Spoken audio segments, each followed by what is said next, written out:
علیکم حضور۔ وعلیکم السلام۔ میرا نام حمدہ سہیلہ، میرے ابا کا نام سہیل احمد قمر ہے۔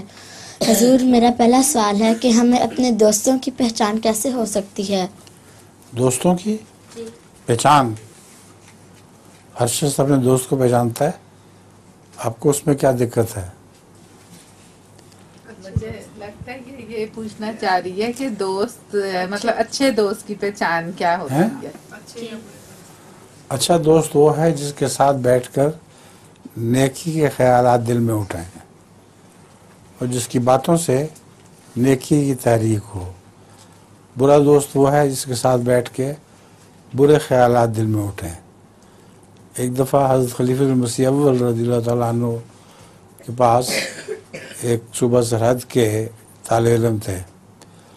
انہوں نے آ کے کہا کہ میں خدا پرست تھا، اللہ تعالیٰ پر یقین رکھتا تھا، لیکن کچھ عرصے سے میرا دل اٹھ گیا اس طرف سے اور خدا کے متعلق برے برے خیالات آتے ہیں۔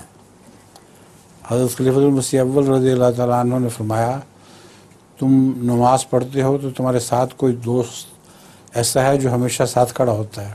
انہوں نے کہا ہاں۔ انہوں نے کہا وہ دیری ہے، اس سے ساتھ کھڑا، اس کو ساتھ کھڑا کرنا بند کر دو، کسی اور جگہ چلے جایا کرو۔ انہوں نے ایسا ہی کیا، چنانچہ جب جگہ بدلی تو خیالات بھی بدل گئے، پھر دوبارہ اللہ تعالیٰ کی ہستی پر یقین پیدا ہو گیا۔ تو اگر ایسی سہیلی ہو جس کے ساتھ بیٹھنے سے خیالات بد پیدا ہوتے ہوں، اس کو چھوڑ دو، وہ اچھی نہیں ہے۔ اگر اس کے پاس بیٹھنے سے نیک تحریک پیدا ہوتی ہے تو پھر اس کے پاس زیادہ بیٹھا کرو، زیادہ پیار کرو اس سے۔